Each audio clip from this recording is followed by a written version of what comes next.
बिस्मिल्लाहिर्रहमानिर्रहीम। अस्सलाम वालेकुम जनाब। स्टोरीज मैंने दो शेयर करनी है। बहुत अहम स्टोरीज भी हैं और बहुत खतरनाक स्टोरीज भी हैं। अल्लाह ताला इस मुल्क पर रहम करे, इस कौम पर अपना खसूसी करम करे, किसी किस्म का कोई मिसहैप ना हो, किसी किस्म का वो जिससे डरा रहे हैं शेख रशीद साहब उस तरह का ड्रोन ना हो, किसी किस्म का ना हो। एक तो दीर का जलसा जिसमें बहुत ही इमरान खान साहब ने बहुत कंट्रोवर्शियल बातें कर दी हैं, और ये एक मुझे लगा है बादियों नजर में, हो सकता है गलत हो लेकिन मैं आपके सामने रखूंगा, बादियों नजर में उन्होंने अपने इदारे के साथ ऐलान जंग कर दिया है मुबैना तौर पे। बादियों नजर में मुझे ये लगा है, मैं आपके सामने रखूंगा। दूसरी बात ये है, मैं आपको कहूंगा कि हमारे दोस्त ने असदूर साहब ने एक स्टोरी ब्रेक की और नो डाउट उनको क्रेडिट भी जाना चाहिए कि उन्होंने कहा कि जनरल बाजवा साहब ने जनरल फैज हमीद साहब को शो काज नोटिस दिया है। ये खबर मेरे पास बिल्कुल वल्ला थी, ऑलरेडी थी मेरे पास मौजूद। मैंने क्यों नहीं बताई, इससे आगे भी बताऊंगा, मैं इससे आगे भी बताऊंगा और ये इससे मजीद तफसील भी बताऊंगा, इसकी तफसील भी बताऊंगा, उसकी वजूहात क्या थी। खैर, उस हवाले से मैं आपको बताऊं, पहले दीर वाले जलसे पे आ जाए। मैं जल्दी दीर वाले जलसे में दो बहुत अहम बातें। वैसे तो उन्होंने अपोजिशन को वैसे रगड़ा, वही अलकाबात, वही सारी चीजें, वही गालम गलोच, वही सारी चीजें की हैं। मौलाना साहब के खिलाफ भी शहबाज साहब, जरदारी साहब, बिलावल साहब, नवाज शरीफ साहब, सबको उसी तरह से रगड़ा है। लेकिन एक बात की कि मुझसे जनरल बाजवा साहब ने बात की है, इमरान खान साहब कह रहे हैं, वजीर आजम पाकिस्तान, सुनिएगा जरा। जनरल बाजवा साहब ने मुझे कहा है कि फजलुर रहमान को डीजल न कहा करो। तो मैंने उनको जवाब दिया कि जी मैं तो चलो नहीं कहूंगा, लेकिन अवाम में उनका नाम डीजल पड़ गया, अवाम उनको कहते हैं। और इसी जलसे में उन्होंने मुतादिद बार, यानी कि कोई 1 दर्जन दफा जो है ना, मौलाना फजल रहमान साहब को डीजल कहा, बहुत शिद्दत से कहा, नारे भी लगवाए। वो आपको पता है जिस तरीके से, अगर पाकिस्तान के आर्मी चीफ ने पाकिस्तान के वजीर आजम से 2 बहुत बड़े ओहदे हैं और एक बात कर दी, पता नहीं वो किस पैराए में बात की, और जाहिर है उन्होंने बाकियों के बारे में भी कहा, उन्होंने ये भी कहा होगा सियासी माहौल टेंशन की तरफ ना जाए, या इस यही सूरत हाल होगी ना।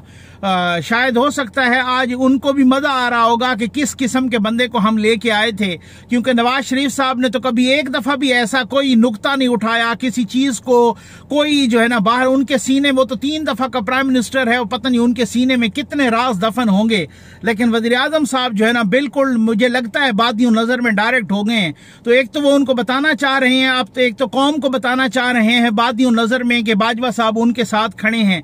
दूसरा मैंने कहा ना कि ये जो खबरें आई बहुत सारे लोगों ने कि ये इन बंदों को किसने छुड़वाया, शायद हो सकता है इसका भी गुस्सा हो वजीर आजम साहब को और वही कैथारसिस कर रहे हों। और दूसरा ये है कि बाजवा साहब के साथ वो डायरेक्ट टसल में आ गया। उन्होंने कहा कि जनाब बात ये है, इससे खतरनाक चीज जो उन्होंने कह दी ये मैं आपको अभी बताता हूं। और जनाब इमरान खान साहब ने, वजीर आजम पाकिस्तान ने ये कहा कि जी उन्होंने मुझे मना किया कि डीजल ना कहो, लेकिन उसके बावजूद कहते रहे कि आप अगर कुछ कहेंगे भी सही, ये पब्लिक में नहीं लानी चाहिए थी। ये यूरोपीय यूनियन और अमेरिका वाली बात जो पब्लिक में लाई गई थी, ये उससे 1000 गुना ज्यादा खतरनाक है।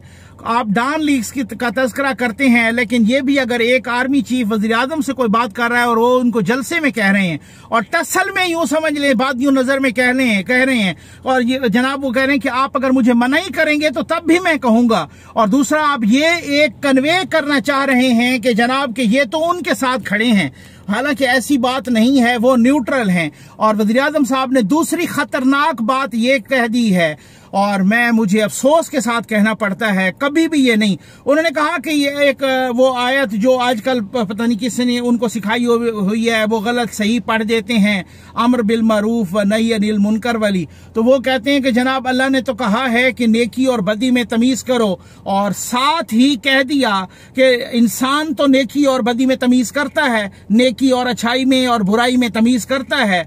जानवर न्यूट्रल होता है, जानवर, इंसान न्यूट्रल नहीं होता। इंसान तो अच्छाई के साथ खड़ा होता है, जानवर न्यूट्रल होता है। ये अभी कल की बात है, कल की बात कि DGISPR ने ये कहा कि जी हम तो न्यूट्रल हैं, हम गैर जानबदार हैं, हमें अब सियासत में ना घसीटें, हमें जो है ना। लेकिन इनको मेरा ख्याल है गैर जानबदारी, पहली दफा इदारे की गैर जानबदारी कबूल नहीं है। ये बहुत अफसोसनाक है, ये पूरी कौम के लिए अफसोसनाक है, ये मुल्क के लिए अफसोसनाक है। अल्लाह ताला हम सबको हिदायत नसीब फरमाए।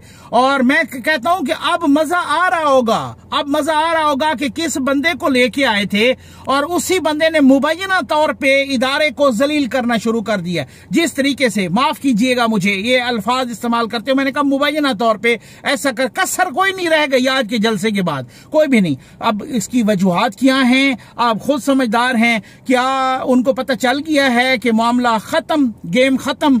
क्या उनको पता चल, क्या मसला क्या है? मैंने कहा था ना, मैं मुतअद्दिद वीडियोस में बता चुका हूं कि एक समरी ये वाली भी साइन करवाई हुई है, लेकिन अब वो शायद हिम्मत नहीं हो रही, अब वो कथारसिस कर रहे हैं मुबैना तौर पर जलसों में। अच्छा, अब उस दूसरी स्टोरी पे आ जाएं जनाब। और वो दूसरी स्टोरी ये है, असदूर साहब ने भी ब्रेक की कि जनाब उन्होंने कहा कि जनरल बाजवा साहब ने शो काज नोटिस दे दिया है जनरल फैज हमीद साहब को। और ये क्यों दिया गया है? अच्छा, मेरे पास वल्ला कल खबर आई, मैं बता देता हूं भाई। बात ये है, मुझे एक दोस्त के साथ बात हो रही थी तो मैंने कहा कि देखें ना, मैंने पूछा कि उन्होंने मना नहीं किया, मैंने पूछा कि मैं इस स्टोरी को ब्रेक कर दूं, तो उन्होंने कहा कि नहीं, मेरा ख्याल है आप ना करें ब्रेक। मैंने कहा क्यों? कहते यार ऐसे ही, आपको पता है ना, आप इसका वजन नहीं उठा पाएंगे और आपका वजन पहले से भी ज्यादा है। उन्होंने मजाक में कह दिया, ठीक हो गया ना। मैंने कहा यार ये तो आपको कंफर्मेशन, उन्होंने कहा ये 100% नहीं, ये 200% कंफर्म बात है।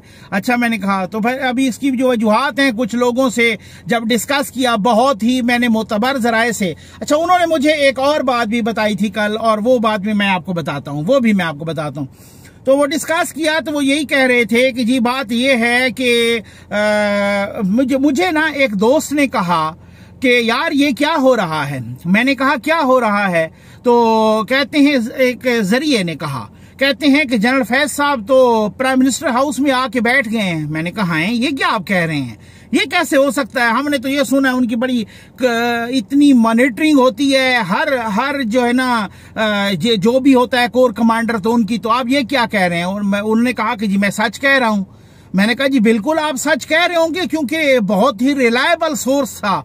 और कहते हैं कि उन्होंने फिर प्राइम मिनिस्टर साहब से मुलाकात भी की और इस वजह से भी उनको जो है ना शोकाज नोटिस मिला। अब शोकाज नोटिस इब्तदा होती है, आगे बहुत खतरनाक सूरत हाल है। अच्छा, अब उसके बाद जो है ना उन्होंने ये भी कहा कि जी कुछ बयानात भी ऐसे, कुछ कॉल्स का जिक्र हुआ था। आपको नहीं पता कि ये कॉल्स अपोजिशन वालों की भी आई हैं और इत्तेहादियों की भी आई हैं। आप मेरी वीडियो उठा के देख लें, बस मैं और नहीं कहूंगा। मैंने परवेज इलाही साहब का कहा कि जी परवेज इलाही साहब ने वजीर आजम साहब को मशवरा दिया कि फैसलों का वक्त है, आप फैसला जल्दी कर लें, ठीक है। और जो बंदा टाइम पे फैसला करता है बस वही जीत जाता है। मैंने कहा एक तो उन्होंने कोई और मशवरा दिया, वो मैंने बता दिया था, और एक वो वाला खतरनाक मशवरा दिया है जो मैं नहीं बता रहा। ये मेरी वीडियो मौजूद पड़ी है, आप उस वीडियो को उठा के देख सकते हैं, ठीक है ना।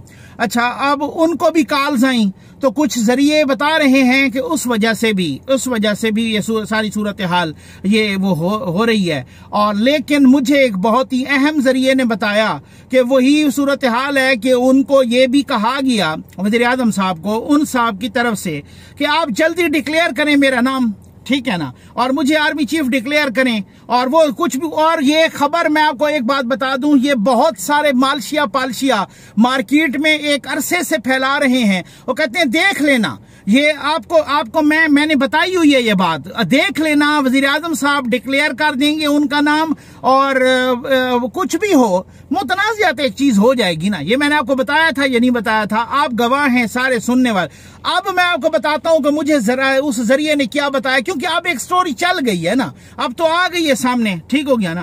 तो मैं इसको एक सीधी वो वजन वाली बात, वो वैसे ही जो है ना, वो मैंने मजाक की आपके साथ, लेकिन फिर भी कुछ भी हो, मैं उसको मजीद भी उसकी कंफर्मेशन चाह रहा था। लेकिन वो जरिया इतना ऑथेंटिक था कि अगर मैं खबर दे भी देता तो उससे कोई वो मुझे उनकी रिलायबिलिटी पे कोई किसी किस्म की क्रेडिबिलिटी रिलायबिलिटी उसमें मसला नहीं था।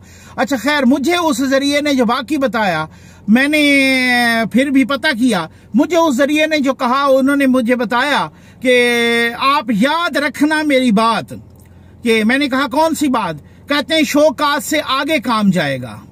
मैंने कहा बस अल्लाह खैर करे, खुदावंद करीम, वो एक इदारे का अपना मामला है, इदारा जाने, इदारे के लोग जाने कि भाई जो है ना, मैं बता देता हूँ, कहते हैं शो काज से आगे जाएगा और ये कोर्ट मार्शल तक जाएगा।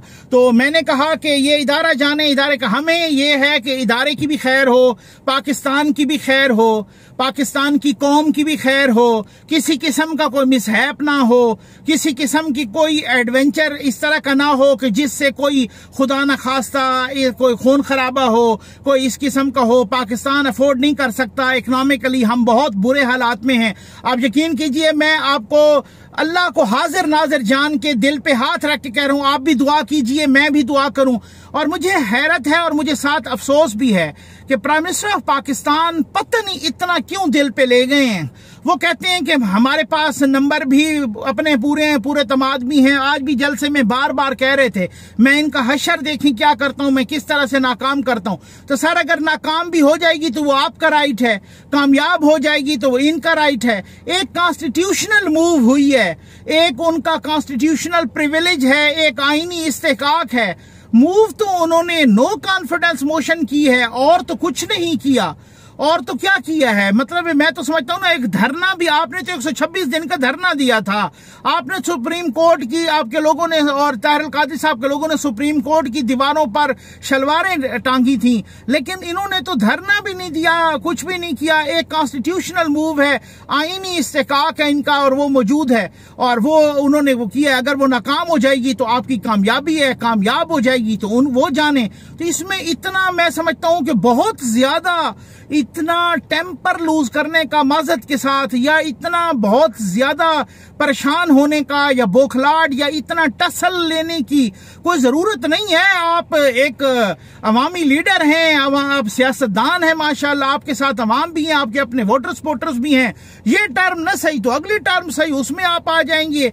तो मैं समझता हूं कि ये वाली सूरत हाल नहीं होगी, कि नहीं होनी चाहिए कि ना खेड़ांगे तो ना खेड़न देंगे। ये अल्लाह ताला सबकी खैर करे, हमारे तमाम इदारों की भी, कौम की भी, मुल्क की भी, सियासतदानों की, अवाम की, सबकी, पार्लियामेंट की भी खैर हो। किसी किस्म का मिसहैप ना हो, किसी किस्म का गैर जमहूरी ना हो और अमल ना हो। और वजीर दाखिला साहब, आप तो बहुत मंजे हुए सियासतदान हैं, लेकिन पुठियां ही मार रहे हैं हर रोज। ये पिछले कितने महीनों से ये कह रहे हैं जनाब कि ये देखें को मिसहैप हो जाएगा, ये देखें ऐसे ये कर रहे हैं, इनको ऐसा नहीं करना चाहिए, ये कोई धमाका हो जाएगा, ये कोई ड्रोन अटैक हो जाएगा। ये क्या कर रहे हैं भाई? कौन से ड्रोन अटैक अवाम पे मारना चाह रहे हैं या पार्लियामेंट पे? कल जो कुछ हुआ है, पुलिस ने धावा बोला है, हम सबको दुआ करनी चाहिए, अल्लाह ताला पाकिस्तान पे अपना करम करें। उम्मीद है आपको वीडियो पसंद आई होगी। आपका बहुत बहुत शुक्रिया।